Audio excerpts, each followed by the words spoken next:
Destas vezes viemos com t-shirts pretas porque estamos aqui, neste caso, a mostrar a nossa desaprovação do Ministério da Tutela, mais propriamente do MED, Ministério da Educação, por até o momento, não dar nenhuma resposta, permanecer em silêncio.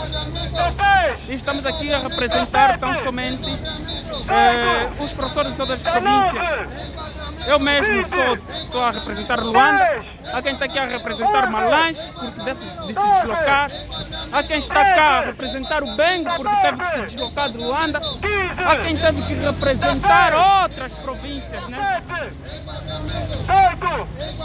19, 20, com positiva! Com positiva! Com positiva!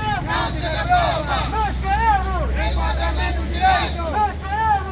Enquadramento direito! Nós queremos! Enquadramento direito! Nós queremos!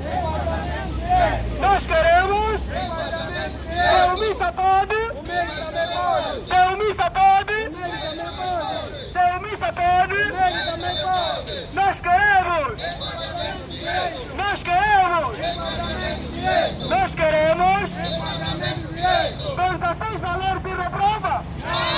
Com 16 valores de reprova! Com 16 valores de reprova! Com 8 valores de reprova! Com 17 de reprova! Com 15 de reprova! Com 10 de reprova! Isso é possível! Senhor Presidente, autoriza o enquadramento direto. É a petição desta juventude. Com 11 se reprova! Isso é possível! Isso é possível! Não é. Isso é possível! Isso é possível! O que é possível? Enquadramento direito! Nós estamos a pedir Enquadramento direito! Estamos a pedir o quê?